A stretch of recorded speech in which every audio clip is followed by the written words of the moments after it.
Andrew Abbott is going to be an all-star. Elly De La Cruz continues to evolve. Matt McClain and Spencer Steer, well, they're back, and John Sadak has a front row seat for it all. We're talking with John on today's Locked On Reds.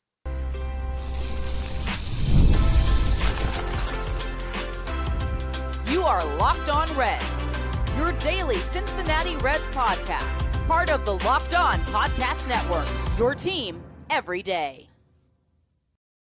Welcome into the Locked On Reds podcast. My name is Jeff. His name is Steven. We are lifelong Cincinnati Reds fans. We're glad that you're alongside us here today because Locked On Reds is part of the Locked On Podcast Network. We are your team, your Cincinnati Reds, every single day. And on today's show, the television voice of the Cincinnati Reds, John Sadak, joins Steve for a conversation about where the Reds are now that we're past the halfway point in the season. Yeah, I know it's not the All-Star break, but the real halfway point in the season has already passed. And we look at whether the Reds are buyers or sellers and what John would do with the trade deadline a little bit later on in the show.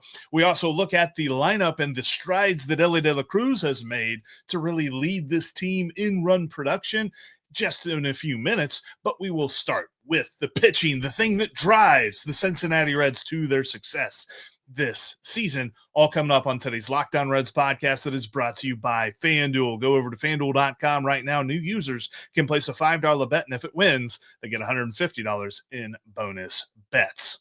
Well, let's start with the most recent storyline, which is Chase Burns facing what is really his first adversity as a professional pitcher. He's comes drafted by the Reds, second pick overall. Breezes through the minor leagues for the most part. Doesn't have much trouble in Dayton at all.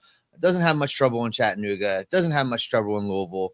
First start looks electric, and then the wheels came off. And I don't think it's anything to panic about. But just since you were in the stadium and got to watch it firsthand, tell me what you saw with Chase Burns. I saw the 3 extra base hits were all on off-speed pitches and a very aggressive Red Sox team. I thought the pitches caught a lot of the plate. I thought they were in a hittable spot, but it also seemed like Boston, which is very aggressive by nature, they're swing heavy, they're strikeout heavy, they hit the ball very hard, almost knew what was coming. And that was the main topic after the game. The reporters asked Terry Francona, did you think he was tipping? And I think he said honestly and earnestly in the moment, I don't know. I have to go back and watch video.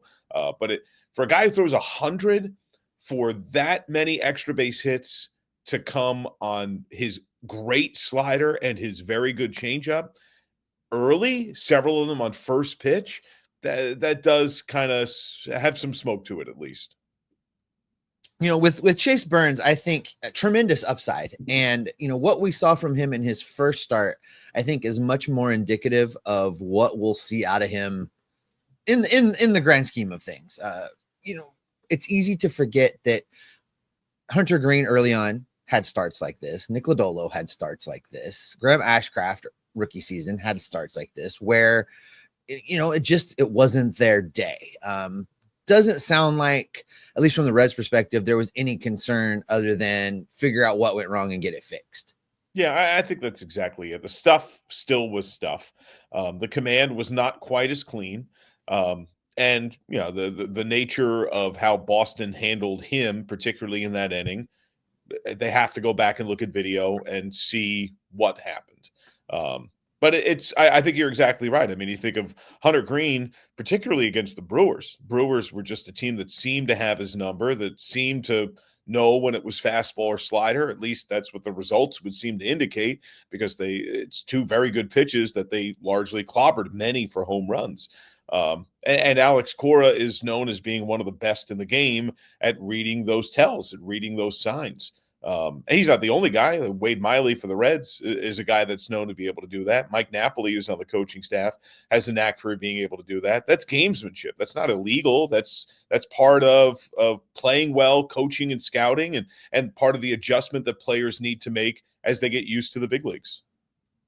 Let's stay with this starting rotation for a little bit, John. I want to talk a little bit about Andrew Abbott, because what a season that he is having. And in a rotation where it was very easy to I guess I don't want to say forget about Andrew Abbott, but it was very easy to not spend a lot of time talking about Andrew Abbott. Everybody's talking about Hunter Green. Everybody's talking about, will Nick Lodolo rebound and be that guy?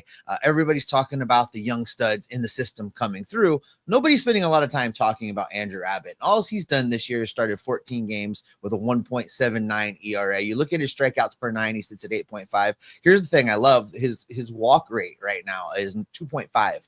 0.9. He is really having a great season, and I think is worthy of all-star consideration. Oh, definitively, yes. And when you have a sub-2 ERA, and he's been able to give innings at times too and go longer. I mean, he has CGs. A few other times he's gone 7. Yes, and I would agree with that thought because, Andrew's shoulder was an issue in the late stage of last year, and that was his main focus in the offseason. And that bled right into the start of the year. He didn't break camp with the team. He had to make a couple of rehab outings at AAA. So there was this under-the-radar element of what Abbott would bring.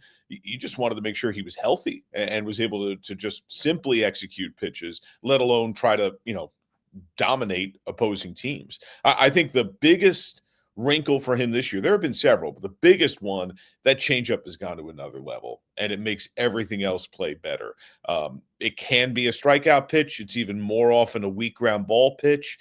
And he is really good at reading hitters and setting them up, changing location.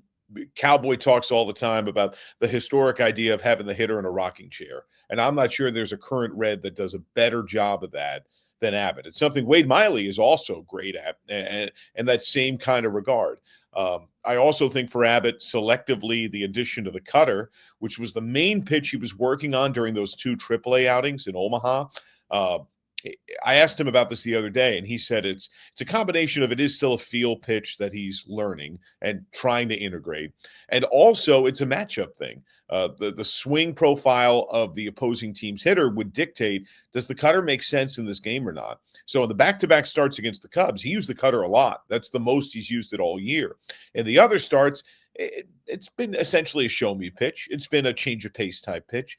But that full arsenal and his ability to combination read the hitter and also read himself. And I think that's another part of all players, but I think more pronounced with pitchers, and hopefully we'll see this with Chase Burns.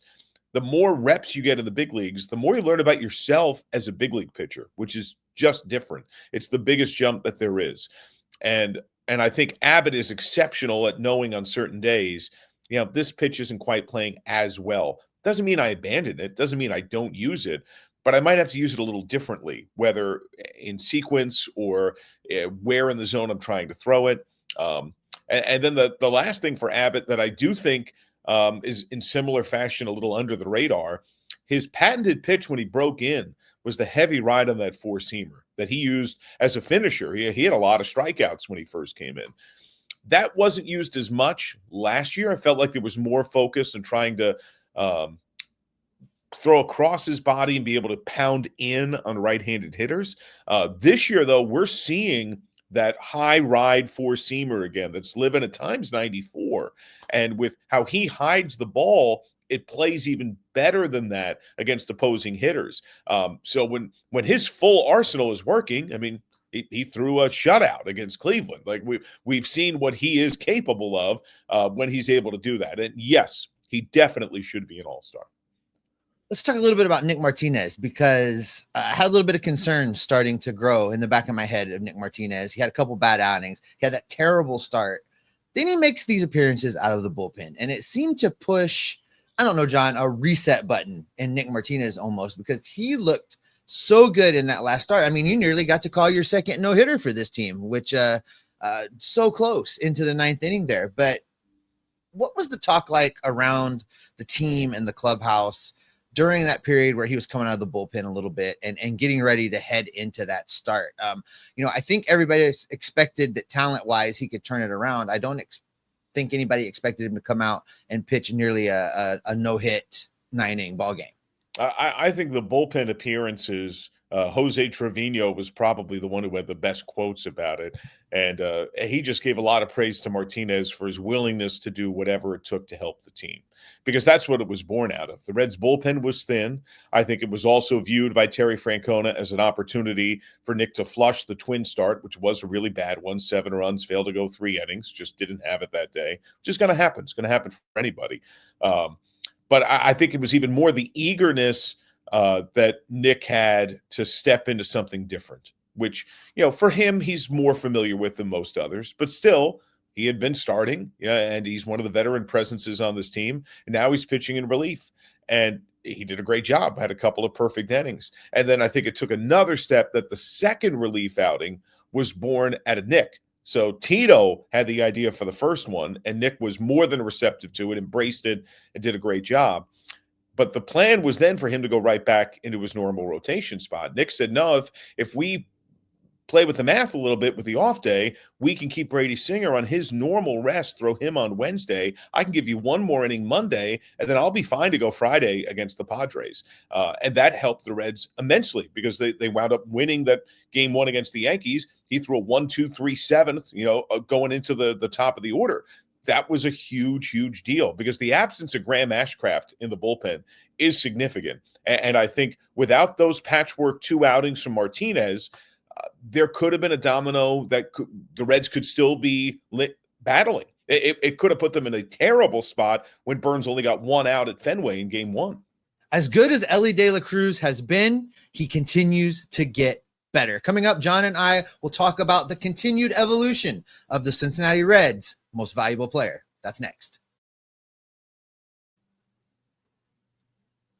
Ever wish managing your money felt easier? With Monarch Money, it can. Whether you're growing your savings or planning a big purchase, Monarch puts you in the driver's seat. It's like having your own personal CFO, giving you full visibility and control over your finances. Monarch Money is more than just a budgeting app. It's a complete financial command center. You can track all of your accounts, investments, and spending in one place. So in addition to managing your money, you're also building wealth. Have you ever noticed how easy it is to just kind of spend and then be surprised by how fast it adds up? I know I'm guilty of this. It's very easy to just tap that card on the screen and go on about your day. With Monarch Money, it helps you keep track of all of those things, so you're not surprised at the end of the month and wondering where all of your money went. You can take control of your finances now with Monarch Money. Just use the code LOCKEDONMLB at monarchmoney.com for 50% off your first year. That's monarchmoney.com, code LOCKEDONMLB for half off your first year.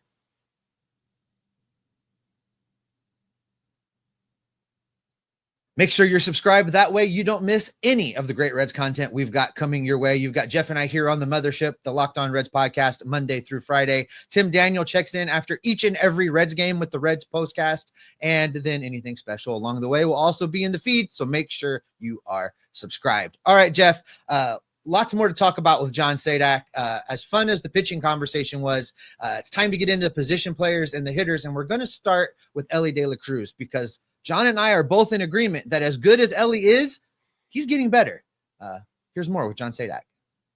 Let's transition a bit into the position players on this team. There are some guys doing some things right now. Obviously, let's just start with the man, the myth, the legend that is Elly De La Cruz. Continues to evolve in ways that are both expected and exciting all at the same time. You look at him and the way he's performing right now, John. He's played in 85 ball games. He has a slash line of 279, 355, 503. Profiling right now to probably have a 30 home run season with a 50 stolen base season. And in any sport that didn't contain Shohei Ohtani would probably be right up there in the conversation for an MVP in Major League Baseball. He's having a dynamite year. And I think the biggest things that stand out to me are, in particular, the last 3 weeks now, it's been his far better showing right-handed hitting, more balance.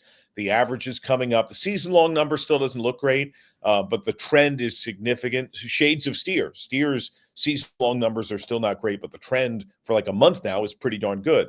And I think for Elly, if I had a wish list after each season, the wish list was mostly centered on strike out a little less, walk a little more. You're not going to eliminate the strikeout from his game. Most young power hitters today, and Elly is a power hitter, strikeout is part of it. It's just part of what happens. But can you take that number from, he was over 30%, I believe, his first year. He was in the higher 20s, near 30 in year 2. Can you bring it down to the mid to low 20s? Because league average is like 21%. His strikeout rate's down, I think, 5% year over year from last year to this. And the walk rate is up. And that's, I think, a matter of focus, practice, and on-field repetition.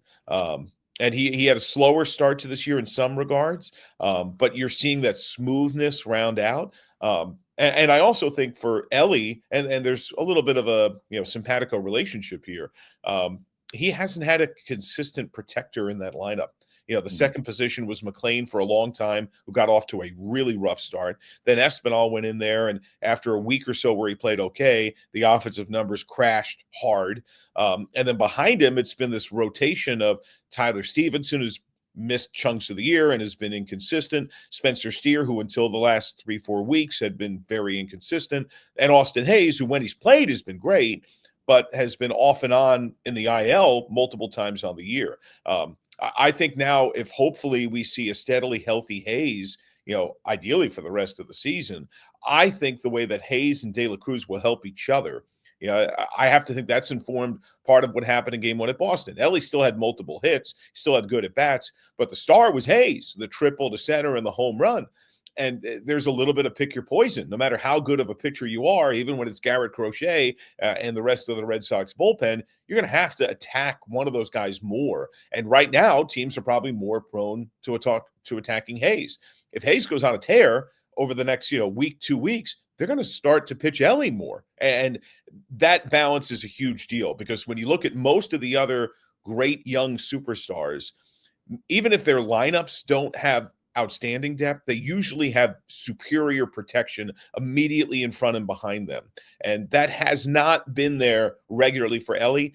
And I agree with you. He's still playing at an all-star caliber level. Yeah, he's been really fun to watch. And it's just, it's more than just you look at his counting stats. The numbers tell you a story. The eye test tells you a story. Watching his at-bats right now, his swing, especially that right-handed swing that you talk about, he looks much more compact. It looks like he's taken some length out of that swing. He's having really good at bats from a standpoint of working 3-2 counts, making the pitchers really work, not chasing the bad stuff, fouling off things when you've got to foul them off. It's just, they've been complete at bats. And I think that was the next evolution that I wanted to see from him. We knew that the talent was there, and if he could go out there and run into one, you end up with calls like that ball had a family, right? He could absolutely destroy the baseball when he got into one. But these at bats that we're seeing from him right now, this is kind of the Elly I've been waiting for, the Elly I've been wanting to see, the one that can not only go out there and win a ball game for you and disrupt everything, but that can each and every at bat make that opposing pitcher just absolutely have to work for it, even if he does get him out. I think that's been my favorite evolution of Elly's game this year. Yeah, I would agree. And, the rubber match against the Padres, that rally against Suarez in the ninth doesn't happen unless De La Cruz sets the tone with a 10-pitch at bat to get it going. And I would also say that, because I do agree, we're seeing that more refined feel and tempo in each individual AB. I still feel like he's on a compartmental level assembling the full puzzle. He showed that raw, pure athleticism, power, those skills in his early stage. And now he's growing and showing that he can shorten his swing. He can just go the other way and get his base hit now and then. We haven't seen the complete Elly De La Cruz, and we have not yet, even though he's hit 400, 440 or whatever in the last couple of weeks, I don't think we've seen him hot. I think the full package, fully formed De La Cruz, when he is hot, is probably hitting like 8-9 home runs in a week. Like, I think he's capable of that. That might not be fair to that young man who's only in this, a couple of full seasons in Major League Baseball. But I really believe that he can do that. He'll get to a point where, and that's where there'll be some onus on the Reds at some point to even deepen the protection around him. You'll get to a point where he'll be walked an entire game. Teams will put his speed on rather than deal what he can do with his power. You talked a little bit about Spencer Steer. Let's dig in on Spencer for just a minute. A season that started off really rough, and for reasons. We know that Spencer Steer was initially slated for the IL to begin the season, but circumstance dictated that he give it a try. So he starts the season with the shoulder not being quite right. That is pretty evident from the at-bats they were getting out of him, from the way that he was playing. He looks like he's back. He looks fully healthy and ready to go. Another guy on this team just really delivering great at bats right now, really doing things offensively to help kind of drive the lineup from a lower position in the lineup. Yeah, I think his swing has been more level. And I think particularly the high heater, which is how a lot of teams attacked him in the early stage of the year, he is now showing an ability to get to that pitch. He's always been an excellent breaking ball hitter. And as teams occasionally try to wrinkle that in, I think that's just a familiar tool. But I think we've seen him all the more go to all fields. The 3 home run game, the first home run was to right center. And over the course of this particularly hot stretch he's had in the last 2+ weeks, we've seen a lot more spraying of the baseball. And he and Nick Martinez joked after their combined brush with history that they had gone golfing as a team, a number of the guys on the off day, and that Spence was constantly shooting everything off to the right, like constantly. And Spence has said that he thinks in the past when he's golfed that way, it's actually been a good tell for his swing. When he pushes that ball to the right on the golf course, then his hitting will allow him to both go opposite way and then turn with full authority and pull the ball for home runs. And I think his swing is such that, it's a little cliche, but I think with him, it's particularly true. Home runs kind of happen for Steer. Like his swing is such that just when the swing marries up to the right path of pitched ball, sometimes it's going to be a hard single, sometimes it's going to be a double, sometimes it's going to be a home run. And I do imagine that Great American Ballpark helps in that regard from time to time. But we're seeing as confident and positive a version of Steer. And I also think there's one thing about young Steer when he first came up that always stood out that we hadn't seen as much or talked about as much is how great a job he did with 2 strikes. He spent 2 years as one of the elite hitters in the game in average and total hits with 2 strikes. And he would talk about the drill that he did in his collegiate days, trying to simulate that 2-strike situation. We're starting to see that return for him again. If pushing the golf ball to the right is indicative of quality major league at bats, Nick Krall should offer me a contract right now, John. All right, so where the Reds are, it's clear where their trade deadline focus should be, just as John and Steve discuss coming up next.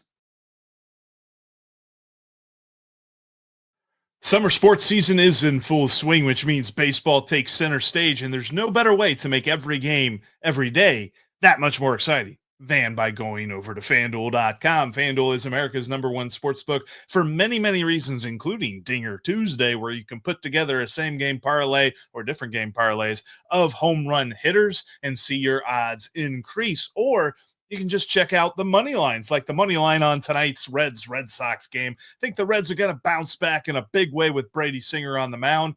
Their odds right now for the money line is -102, which means you put $10 down, you'll get $9.80 whenever the Reds get this win. That's over on FanDuel. Plus, new users put a $5 bet down, and if it wins, you get $150 in bonus bets. It's all at FanDuel.com. If you can't watch us on YouTube, you can always listen to us on your favorite podcasting app. We're on all of them out there. And by the way, a great episode coming for you tomorrow is Tyler Gibbons, scout for the Cincinnati Reds, will join us to kind of go over some aims, some ideas about how the Reds could attack this year's MLB draft. That's all coming up on the next Locked On Reds podcast. Make sure you join us for that one. All right, let's jump back in with Steve's conversation with John as we look at what the Reds should do this trade deadline. As we round third and head for home, to quote one of the Reds legends in broadcasting, I want to get into the catcher situation for just a minute. I have been so pleasantly surprised with José Trevino and what he's not only been able to do defensively, because I knew we were getting that.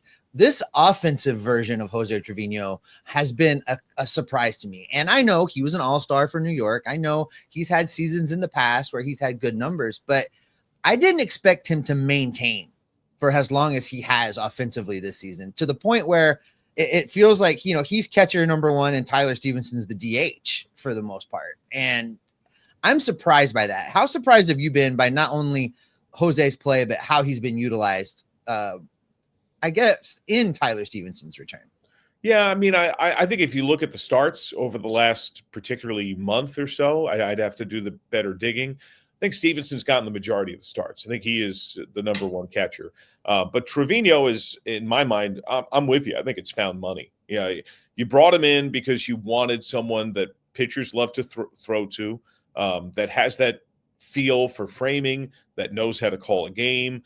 He is incredibly studious. He's always in his computer breaking down opposing teams' hitters. He's often, when he walks out and there is a meeting on the mound with infielders, telling them, hey, this guy with the pitch sequence that I'm thinking of using is very likely to put the ball here. Be ready for this. Think about this situation.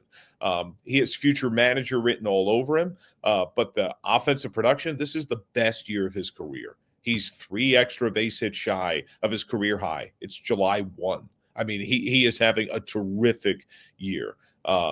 That is incredible found money. Yeah, that's where the Reds were really lucky that Austin Wynns produced as much as he did while he was living here as that, at one point, second catcher, but at other points, third catcher.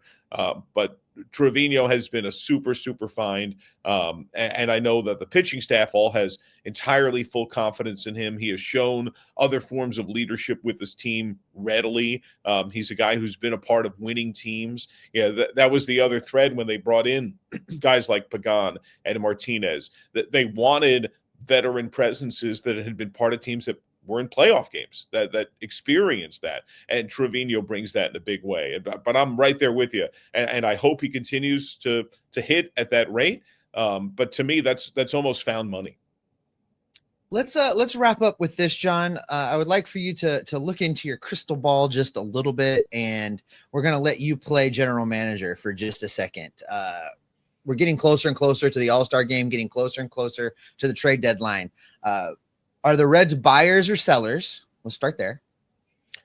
Depends upon where they are when that comes. Right now, I would say the trend looks like they're buyers, but this sport is very fickle. And if you were to, Nick calls you into the office and says, John, what's the one area I go after? What's the answer to that? Who do they need to go get? Not specifically a who per se, but what do you need to get for this team? The first thing I would tell Nick Krall is you certainly have the wrong person. But I understand your premise. I think they probably will need relief help. Ideally, another lefty that is great left on left. I think the hope and thought was that Sam Moll was going to be that guy at a spring, and it just hasn't clicked for Moll, unfortunately, even at AAA. Maybe that's still possible, still to come, but I think that would be one of the concerns. I don't think they need starting pitching because I think they have enough depth there, especially ideally if Hunter is back shortly. Who knows if and when Rhett Lauder might be able to pitch again. As Jim Day, broke the news on the air the other day, Wade Miley's not getting the PRP, which is actually a good thing. And there is a chance that he could come back and pitch at some point, probably in August. I would like to see another right-handed bat. Probably ideally corner outfield. I think that would be a perfect world. Possibly third base, but I am hopeful and think that Noelvi Marte, who's as we're recording this, is supposed to be a AAA starting tonight on Tuesday, and the plan is play their Tuesday, Wednesday, and then I think kind of see where he's at. They want Marte to find confidence swinging. I have to think they haven't said this, that part of the thought process is He was, in my opinion, rushed last year. He had 2 weeks at AAA, was not hitting there. The Reds had a need, so they sent him up, and it just did not go well. He actually performed, I thought, better than I had hoped and thought on the whole when he was up during this year. I think he's their best defensive third baseman. Espinal is, in my mind, ideally used as a utility guy who's a spot starter and a bench guy. And Marte gives them that right-handed thump. But that's, if I'm trying to address the 2 biggest needs, that's what I think I'm looking for. I'm looking for relief help, perfect world, probably a true left-on-left guy, and a corner outfielder, possibly third baseman, who's a right-handed hitter that ideally has some pop to him. John Sadak, the television voice of your Cincinnati Reds. John, as always, thanks for being here. Thanks for your time, your friendship, your mentorship. Man, I just love talking baseball with you. Thanks, as always, for being here. Can't wait to have you back again.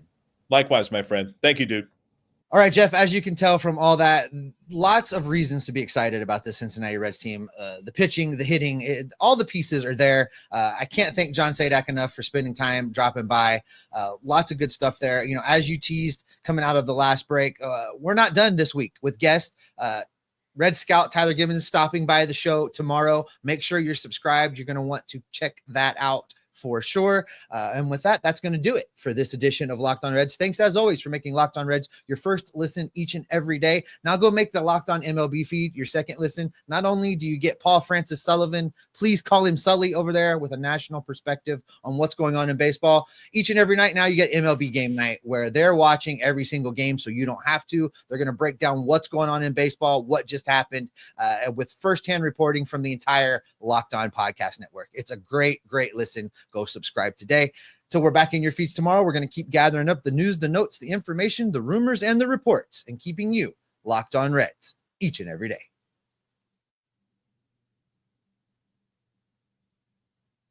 Sadak and I have better hairstyles than you, Jeff. I just want you to know. Star Wars reference.